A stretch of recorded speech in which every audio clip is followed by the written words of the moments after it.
Morning मित्रांनो, PS maths मित्रामध्ये आपलं स्वागत आहे। तर कुठलाही वेळ न दवडता आजच्या या लेक्चरला आपण सुरुवात करूया।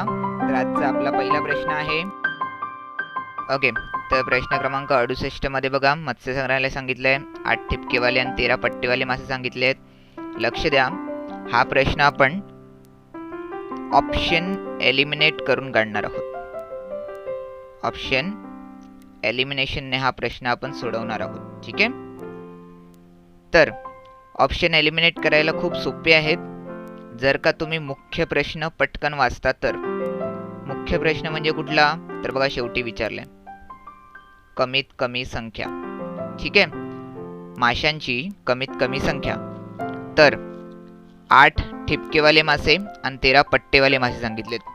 8 ठिपकेवाले आणि 13 पट्टेवाले मासे सांगितलेत, तर ते आपण काढून घेऊया, ठीक आहे।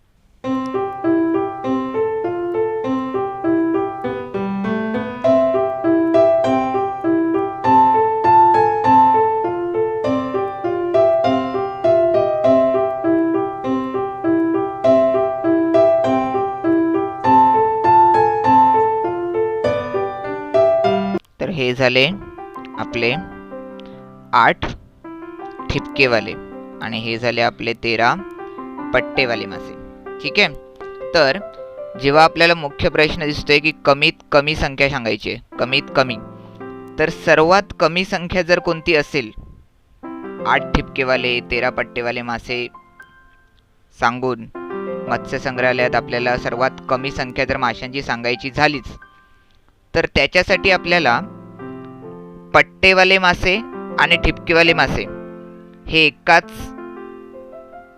माशामध्ये दाखवायला लागतील। पट्टे आणि तुमचा ठिपका हा तुम्हाला एकाच माशामध्ये दाखवायला लागेल, की जेणेकरून हे इथे जे दोन वेगळे वेगळे मासे दिसत आहेत तो एकच मासा बनेल। आणि अशा प्रकारे एकूण किती मासे कमी होतील, 1 2 3 4 5 6 7 आणि 8, किती मासे कमी होतील, 8।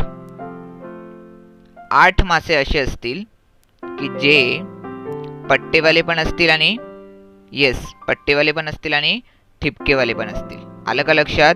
8 मासे असे असतील की जे पट्टेवाले पण असतील आणि ठिपकेवाले पण असतील, तर ते कोणते 8? आले लक्षात? कोणते 8? तर हे झाले 8 ठिपकेवाले आणि पट्टेवाले मासे, ठीक आहे, ज्यांच्यावर पट्टे पण आहेत आणि ठिपके पण आहेत। आलं का लक्षात? कारण आपण कमीत कमी संख्या शोधतोय, तर त्यामुळे आपण दोन्ही प्रॉपर्टीज एकाच माशामध्ये येतील का, जमतील का? हो, पट्टा आणि ठिपका एकाच माशामध्ये आपण कन्सिडर केला।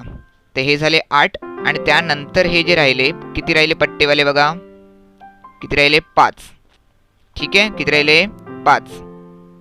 तर 8 कसे मासे, पट्टेवाले आणि ठिपकेवाले, आणि 5 फक्त पट्टेवाले, ठीक आहे। महत्वाची कंडिशन होते पास, 8 ठिपकेवाले, 8 ठिपकेवाले, 13 पट्टेवाले, इथे 5 पट्टे आणि इथे 8 पट्टे, तर 13 पट्टेवाले झाले, ठीक आहे। अशा प्रकारे एकूण मासे किती होतात बघा, किती झाले, 13। तर कमीत कमी विचारल्यामुळे 10 आणि 12 हे दोन ऑप्शन तर गेले। आता आपल्याकडे राहिले कोणते, आयदर 13 किंवा 19। तर त्याच्यासाठी आता आपण पुढच्या कंडिशन्स बघूया। संग्रहालयातील 5 सोनेरी माशांपैकी सर्व फक्त ठिपकेवाले आहेत। सर्व कसे आहेत, फक्त ठिपकेवाले। याचा अर्थ हे जे आपण 8 मासे पट्टे आणि ठिपके, पट्टे आणि ठिपके एकत्र मानलेले, ते 8 नाही आहेत, त्यातले 5 झाले वेगळे। 5 वेगळे झाले, कसे झाले, फक्त ठिपकेवाले, फक्त कसे झाले, ठिपकेवाले। जर 5 फक्त ठिपकेवाले झाले, तर तसेच 5 फक्त पट्ट्यावाले पण होणार। आलं का लक्षात? कळतंय का? तर संख्या वाढणार की कमी होणार? येस, संख्या वाढणार आणि त्यामुळे 13 देखील ऑप्शन गेला आणि शेवटचा ऑप्शन राहिला आपल्याकडे 19. आलं का लक्षात? महत्त्वाचा प्रश्न पटकन वाचायचा, उत्तर काढायला सोपं होतं. ठीक आहे, दॅट्स इट. ओके, तर प्रश्न क्रमांक 69 काय झालं बघा. प्रश्न क्रमांक 69 मध्ये येस की 2 भावांच्या झोपड्या, त्याच्यामध्ये तळे आणि त्या तळ्यामध्ये 12 दगड. ठीक आहे, एक चतुर आहे जो त्या दगडांवरून उड्या मारतोय. पण दगडावरून उड्या मारताना कसा उड्या मारतो? तर चौथ्या दगडावर उडी मारली तर कुठल्या दगडावर पोचतो? 9व्या दगडावर. म्हणजे तो एका उडीत किती दगड जातो? 5. ठीक आहे, एका उडीत तो किती दगड पार करतो? 5. ठीक आहे, लक्षात ठेवा. आणि ही एक उडी तो 1 मिनिटाला घेतो. बरोबर, 1 मिनिटाला 1 उडी. प्रश्न वाचलाय सगळ्यांना? येस, तर 1 मिनिटाला 1 उडी. ठीक आहे, तर आता मुख्य प्रश्न बघायला. चतुर दुसऱ्या दगडावरून जर उडी मारायला सुरुवात करत असेल आणि 36व्या मिनिटाला त्याने उडी मारणे थांबवले तर दुसरा दगड याच्याशी आपल्याला नंतर काम आहे. ठीक आहे, महत्त्वाचं सध्या आहे 36व्या मिनिटाला त्याने उडी मारणे थांबवले. ठीक आहे, कितव्या मिनिटाला? 36व्या मिनिटाला उडी मारणे थांबवले. तर लक्ष द्या, 1 मिनिटात किती दगड जातो? 5. तर 36 मिनिटात किती दगड जाईल? येस, किती दगड जाईल? 5 गुणुले 36. बरोबर, 36व्या मिनिटाला किती दगड जाईल? 5 गुणुले 36. किती येतं उत्तर बघा? 180. बरोबर.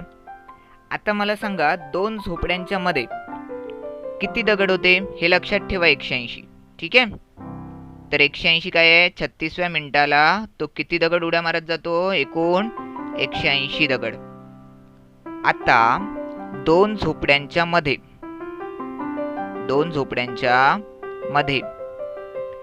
किती दगड आहेत? येस, किती दगड आहेत? 12. हे 12च दगड तो रिपीट करतोय ना. 180 दगड त्याने पार केले म्हणजे नेमकं काय केलं? तर हे 12च दगड तो रिपीट करतोय. येते का लक्षात तुमच्या? येस, तर 180 दगड त्याने पार केले पण ते 12च दगड रिपीट करत असल्यामुळे आपण त्या 12ने 180ला भागणार. आणि हे का भागणार? तर तो आत्ता नेमक्या कोणत्या दगडावर पोचलाय हे कळण्यासाठी. ठीक आहे, तर आता 12ने जेव्हा आपण भागतोय तेव्हा जी आपली बाकी येणार आहे ती आपल्याला सांगणार की तो नेमका कोणत्या दगडावर असणार आहे. ठीक आहे, जर बाकी 1 आली तर दुसऱ्या दगडावरून पुढे जायचं आणि तिसरा दगड आपलं उत्तर असणार. जर बाकी 2 आली, जर बाकी किती आली? 2, तर दुसऱ्या दगडावरून पुढे जाऊन आपलं उत्तर असणार आहे. किती उत्तर असणार आहे? येस, 4. किती उत्तर असणार आहे? 4. आलं का लक्षात? तर आता आपण इथे बाकी बघूया. 12ने 180ला भागलं तर 15चा भाग लागतो आणि बाकी राहते 0. किती राहिली बाकी? 0. बाकी 0 राहिली. याचा अर्थ तो चतुर 36व्या मिनिटाला देखील जेव्हा त्याने उडी मारणं थांबवलं तेव्हा देखील तो कुठल्या दगडावर आहे? येस, कुठल्या दगडावर? दुसऱ्या.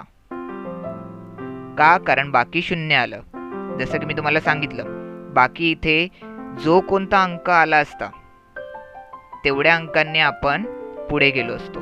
ठीक आहे, की जसं बाकी जर 3 आलं असतं, सपोज इथे बाकी आलं असतं 3, तर आपण 2च्या पुढे 3 मोजले असते. 4 आणि 5 हे आपलं उत्तर असतं. आलं का लक्षात? पण आपली बाकी किती आहे? 0. आणि म्हणून तो कोणत्या दगडावर आहे? जिथून त्याने सुरुवात केली, म्हणजे दुसऱ्या दगडावर. आलं का लक्षात? कळलं? ठीक आहे, पुढे. ओके, प्रश्न क्रमांक 70 मध्ये काय दिलं बघा. अन्या बन्या दिन्या विन्या 4 मित्र दिलेत. गोष्टीचं एक पुस्तक आहे आणि ते पुस्तक या चौघांपैकी एकाकडे. ठीक आहे, 4 वाक्य दिलेत आपल्याला आणि 4 वाक्यापैकी एक वाक्य जे आहे ते असत्य आहेत, 3 वाक्य जी आहेत ती काय आहेत? सत्य आहेत. ठीक आहे, लक्ष द्या. त्याच्याही मध्ये सर्वात महत्त्वाचा शब्द आहे आणि. आणि आहे म्हणजे 2 उपवाक्य आहेत. प्रत्येक वाक्यामध्ये काय आहेत? 2 उपवाक्य आहेत. तर लक्ष द्या, जेव्हा 2 वाक्य आणि या शब्दाने जोडली जातात, ठीक आहे, तेव्हा त्याचं ओव्हरऑल त्याचा आन्सर की ते ओव्हरऑल वाक्य सत्य आहे की असत्य, सत्य आहे की असत्य, हे कशावरून ठरतं? तर दोघांपैकी कोणतंही एक वाक्य असत्य असेल, येस, कोणतंही एक वाक्य असत्य असेल तर ओव्हरऑल वाक्य काय होणार? असत्य. त्यामुळे पहिलं वाक्य, दुसरं वाक्य आणि इथे लिहिलं आपण आणि. ठीक आहे, तर पहिलं वाक्य जर का आपण असत्य मानलं, दुसरं सत्य मानलं, ठीक आहे, उपवाक्य, पहिलं उपवाक्य आणि दुसरं उपवाक्य. ठीक आहे, तर पहिलं उपवाक्य असत्य, दुसरं सत्य मानलं तर आउटपुट असत्य. पुन्हा पहिलं सत्य आणि दुसरं असत्य तरी पण आउटपुट काय असणार? असत्य. आणि जेव्हा दोन्ही असत्य असेल, येस, तेव्हा प्रश्नच नाही, असत्यच असणार आहे. मग सत्य नेमकं कधी? हे आणीवाले स्टेटमेंट सत्य कशी येणार? तर जेव्हा दोन्ही उपवाक्य सत्य असणार, जेव्हा दोन्ही उपवाक्य काय असणार? सत्य. आलं का लक्षात? तर जी कोणती 3 वाक्य आपण सत्य मानणार आहोत, ठीक आहे, जी कोणती 3 वाक्य आपण काय मानणार आहोत? सत्य, त्यातली दोन्हीही उपवाक्य काय असली पाहिजेत? येस, सत्य असली पाहिजेत. काय असली पाहिजेत? सत्य. ठीक आहे, चला मग उत्तराला सुरुवात करूया. तर बघा, लक्ष द्या, मी या पहिल्या 3 वाक्यांना सत्य मानतो आणि शेवटच्या वाक्याला असत्य मानतो. ठीक आहे, आता या पहिल्या तिघांनाच मी का निवडलंय ना, ते पण नीट बघा. जर तुम्ही या 3 वाक्यांमध्ये नीट वाचता तर बघा तुम्हाला काय दिसतंय. अन्या बोलतो दिन्याबद्दल आणि स्वतःबद्दल, बन्या बोलतो अन्याबद्दल आणि स्वतःबद्दल, दिन्या बोलतो स्वतःबद्दल आणि बन्याबद्दल, म्हणजे हे तिघं मिळून एकमेकांबद्दल बोलतात. ठीक आहे, कळतंय का तुम्हाला? या तिघापैकी कोणीही विण्याबद्दल काही बोलत नाहीये. तर मी त्याचं स्टेटमेंट वेगळं पाडलं आणि हे जे 3 स्टेटमेंट आहेत त्यांना वेगळं घेतलं. कळतंय का तुम्हाला? आलं लक्षात? ठीक आहे, ओके. पहिल्या 3 स्टेटमेंटला आपण काय मानलं? सत्य मानलं. आणि चौथ्या स्टेटमेंटला आपण काय मानलं? असत्य. तर पहिल्या स्टेटमेंट प्रमाणे बघा, सत्य मानलंय तर दोन्हीही स्टेटमेंट, येस, दोन्ही उपवाक्य काय असणार आहेत? सत्य. तेच बघितलं ना आपण आता थोड्या वेळापूर्वी. जर का एखादं स्टेटमेंट सत्य असेल तर दोन्ही उपवाक्य काय असली पाहिजेत? सत्य असली पाहिजेत. ठीक आहे, तर अन्या बोलतो माझ्याकडे पुस्तक नाही, दिन्याकडेही पुस्तक नाही. ठीक आहे, बन्या काय बोलतो? माझ्याकडे पुस्तक नाही, अन्याकडेही पुस्तक नाही. दिन्या काय बोलतो बघा आता पुढे? माझ्याकडे पुस्तक नाही आणि बन्याकडेही पुस्तक नाही. तर तिघांनी एकमेकांना सप्लिमेंटरी वाक्य दिली. ठीक आहे, आणि आता शेवटी जे आपण चुकीचं मानणार होतो वाक्य, बरोबर, असत्य मानणार होतो, त्या वाक्याकडे जाऊया. तर या वाक्याप्रमाणे असत्य कधी सांगितलंय? 2 वाक्यांपैकी एक जरी वाक्य चुकीचं असेल तरी ओव्हरऑल वाक्य काय होणार? असत्य. ठीक आहे. तर माझ्याकडे पुस्तक नाही. कोण बोलतो? विन्या. विन्या बोलतो माझ्याकडे पुस्तक नाही. येस, त्या वी मध्येच आहे की पुस्तक कोणाकडे आहे? विन्याकडेच आहे. कारण तो खोटं बोलतोय ना, असत्य बोलतोय असं मानलं आपण. तर पुस्तक कोणाकडे आहे? विन्याकडे. आणि दुसरं आहे अन्याकडे पुस्तक नाही. आता त्याच्याशी आपल्याला एवढं फारसं काही पडलेलं नाहीये, कारण एक जरी वाक्य चुकीचं असेल तरी वाक्य काय होतं? संपूर्ण चूक होतं. तर विन्या बोलतो माझ्याकडे पुस्तक नाही, पण हे खोटं असल्यामुळे पुस्तक कोणाकडे आहे? येस, कोणाकडे आहे पुस्तक? विन्याकडे. पुस्तक कोणाकडे आहे? विन्याकडे. कारण पहिली 3 स्टेटमेंट आपण करेक्ट मानली आणि त्या तिघांनी पण एकमेकांना काय केलं? सप्लिमेंटरी वाक्य दिली. शेवटी राहिला तो विन्या, त्याला आपण असत्य मानलेलं आणि असत्य मानल्यामुळे माझ्याकडे पुस्तक नाहीचं उलट होतं, माझ्याकडेच पुस्तक आहे. येस, विन्याकडे पुस्तक आहे. तर उत्तर काय मिळालं? सॉरी, उत्तर काय मिळालं? विन्या. उत्तर काय मिळालं? विन्या. ठीक आहे, दॅट्स इट. ओके, तर प्रश्न क्रमांक 73 बघा. आय होप की सगळ्यांनी हे 4 स्टेटमेंट वाचली आहेत. जर वाचली नसतील तर पॉज करून एकदा वाचा. ठीक आहे. तर उत्तर काढायला याच्यामध्ये सोपं आहे. सोपं याच्यामुळे की अख्खं वाक्यापेक्षा त्याचा शेवट, प्रत्येक वाक्याचा शेवट नीट वाचा. काय दिलं बघा. तो सावधगिरीचा इशारा देण्याचा प्रयत्न करत आहे. ठीक आहे, हे आपण मान्य करायला हवे. ओके. नेक्स्ट, दुसऱ्या वाक्याचा शेवट बघा. शेतकऱ्यांनी दूरगामी परिणामाचा विचार करून स्वतःसाठी निर्णय घ्यायला पाहिजे. ठीक आहे, स्वतःसाठी निर्णय घेतला पाहिजे. तिसरं स्टेटमेंट, आताची परीक्षा प्रणाली विद्यार्थ्यांसाठी सोपी ठरते. असेच अनुमान काढले पाहिजे. अनुमान काढले पाहिजे. आणि शेवटचं, लोकांनी लाकूड जाळणाऱ्या बंदिस्त चुलींचा वापर करायला हवा. तर लक्ष द्या, इथे या 4 वाक्यांच्या शेवटामधून आपल्याला काय कळतंय? तर पहिल्या,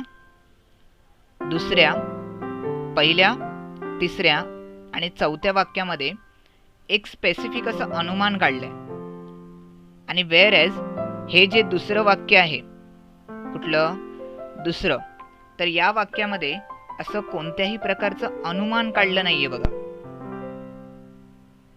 स्वतःसाठी निर्णय घेतला पाहिजे.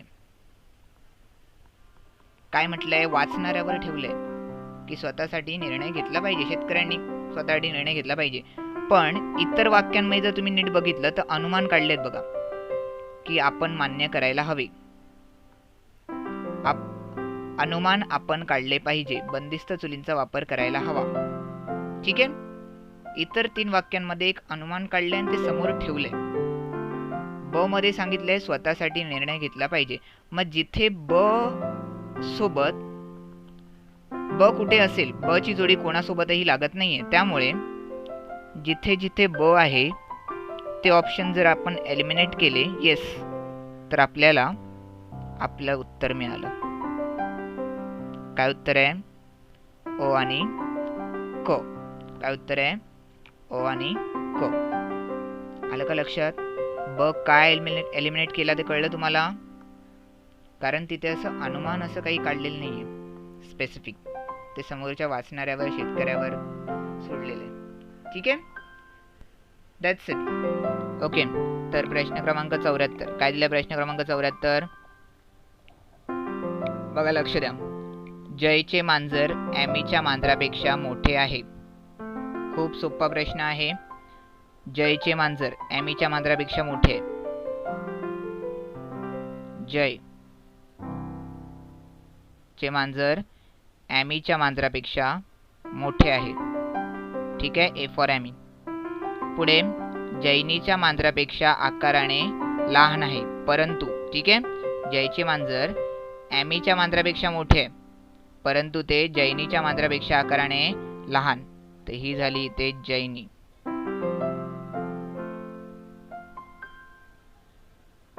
ओके. पुढे काय सांगितलंय? फिजाचे मांजर. फिजाचे मांजर काय सांगितलंय? आकाराने वेणूच्या मांजरा एवढे आहे. फिजा आणि वेणू, फिजा आणि वेणू सेम आकाराचे आहेत. ओके. जे ॲमीच्या मांजरापेक्षा मोठे असून जयच्या मांजरापेक्षा लहान आहे. ॲमीपेक्षा मोठे आहेत आणि येस जयपेक्षा लहान. कोण? फिजा आणि वेणू. कोण? फिजा आणि वेणू. ओके. तर आता पुढे विचारले, आकाराने मोठे मांजर वेगवान, आकाराने मोठे मांजर वेगवान आणि आकाराने लहान मांजर आज्ञाधारक. तर पुढील यादीतून सर्वात वेगवान, आकाराने मोठे सर्वात वेगवान ना, तर आकाराने सर्वात मोठे कोणते आहे? जैनी. तर एक झाला जैनी आणि सर्वात आज्ञाधारक आकाराने जे सर्वात लहान. येस, आकाराने जे सर्वात लहान. येस, कोणाचं मांजर? ॲमीचं. तर जोडी मिळाली जैनी आणि ॲमी. मिळालं उत्तर. That's it. ठीक आहे. पुढचा क्वेश्चन. ओके. तर प्रश्न क्रमांक 75 आजच्या या लेक्चरमधला शेवटचा प्रश्न आणि सीसॅट प्रश्नपत्रिका 2019 मधला शेवटचा प्रश्न. तर काय लिहिलं बघा. सर्व विद्यार्थ्यांच्या गटात 2/5 मुली आहेत. ठीक आहे. याचा अर्थ एकूण टोटल मुलं किती आहेत? 5. आणि त्यांच्यापैकी 2 काय आहेत? मुली. तर मग इतर जे 3 राहिले ते काय आहेत? नॉन गर्ल्स, मुली नाही. ठीक आहे. 2 जर का मुली आहेत तर इतर 3 राहिले ते काय आहेत? मुली नाहीत. ओके. तर आता मी याला या 5ला 5x लिहितो. ठीक आहे. टोटल जी संख्या आहे तिला लिहिलं 5x. त्याप्रमाणे मुली होतील 2x आणि नॉन गर्ल्स किती होतील? 3x. ठीक आहे.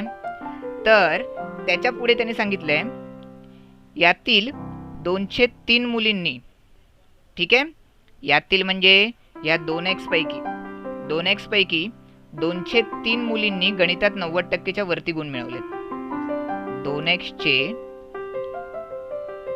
203 पट मुलींनी 90%च्या वर गुण मिळवले असं सांगितलंय. आणि पुढे त्यांचा नंबर पण दिलाय की एकूण त्या किती मुली आहेत ज्यांनी 90%च्या वरती गुण मिळवले.